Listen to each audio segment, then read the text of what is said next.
UN security council का काम है कि वो ये सुनिश्चित करे कि दुनिया भर में सुरक्षा और शांति कायम रहे, लेकिन यूक्रेन और रूस के विवाद में यूएनएससी पूरी तरीके से विफल होता हुआ नजर आ रहा है।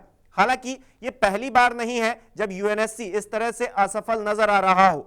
इतिहास के पन्नों में ऐसी कई घटनाएं दर्ज हैं जो कि यूएनएससी की विफलताओं की जीती जागती मिसाल हैं। लंबे वक्त से चले आ रहे तनाव के बाद रूस ने यूक्रेन के भीतर मिलिट्री ऑपरेशन शुरू कर दिया। रूसी राष्ट्रपति व्लादिमीर पुतिन ने ये कदम ऐसे वक्त उठाया जब पूरी दुनिया यूएन सिक्योरिटी काउंसिल में बैठकर शांति स्थापित करने का प्रयास कर रही थी। जंग की शुरुआत के बाद यूएन के जनरल सेक्रेटरी एंटोनियो गुटेरेस ने मानवता के नाम पर हमला रोकने की अपील की। हालांकि रूस ने यूएन चीफ की इस अपील को नजरअंदाज कर दिया। वैसे ये पहली बार नहीं है जब यूएन दो देशों के बीच शांति स्थापित करने में नाकाम रहा हो।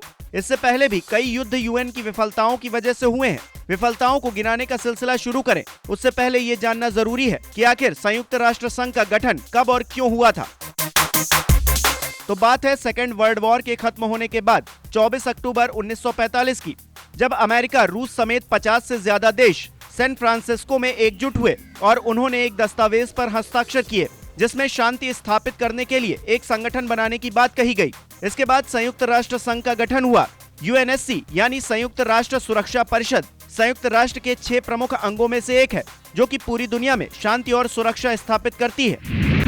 लेकिन वियतनाम और अमेरिका के बीच युद्ध के दौरान ऐसा नहीं हुआ। यूएन की स्थापना के 10 साल बाद ही अमेरिका और वियतनाम के बीच युद्ध शुरू हो गया।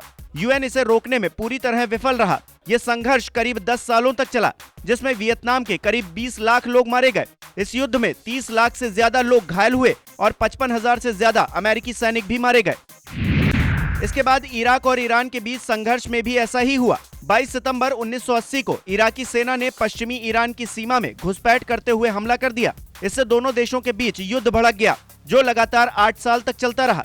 इसे रोकने में भी संयुक्त राष्ट्र संघ पूरी तरह फ्लॉप रहा। इस युद्ध में इराक ने केमिकल का भी प्रयोग किया था। एक अनुमान के मुताबिक इस संघर्ष में करीब 10 लाख लोग मारे गए थे।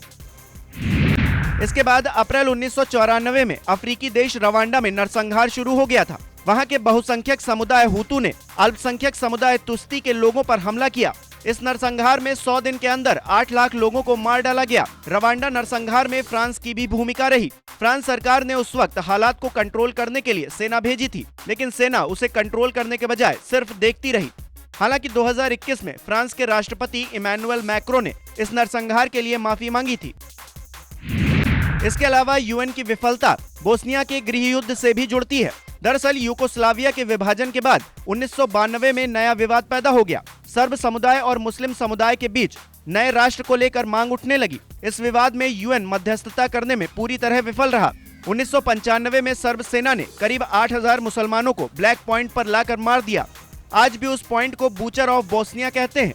हालांकि इसके बाद नाटो को सेना उतारनी पड़ी, जिसके बाद स्थिति कंट्रोल में आई। अब इतनी सारी विफलताओं के बाद सवाल उठना लाजमी है। बहरहाल संयुक्त राष्ट्र संघ की सुरक्षा परिषद की बात करें तो अमेरिका, चीन, रूस, फ्रांस और ब्रिटेन इसके स्थायी सदस्य हैं। इन देशों के पास वीटो पावर है, जिसके जरिए ये देश किसी भी मामले को रोक सकते हैं। इसी वजह से संयुक्त राष्ट्र संघ कई बार सुरक्षा और शांति स्थापित करने में विफल भी रहा है। 1992 से 1996 तक संयुक्त राष्ट्र संघ के महासचिव रहे बुतरस घाली ने अपनी ऑटोबायोग्राफी में वीटो सिस्टम की आलोचना भी की है। उन्होंने कहा कि अगर वीटो सिस्टम खत्म नहीं हुआ तो संयुक्त राष्ट्र सुरक्षा परिषद स्वतंत्र होकर काम नहीं कर सकेगी।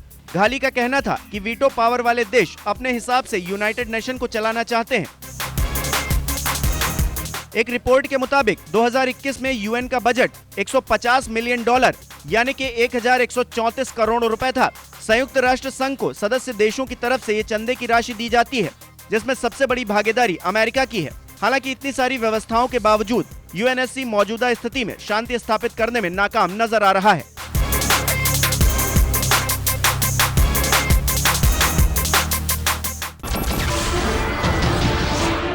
नमस्कार, मैं हूं मानक गुप्ता।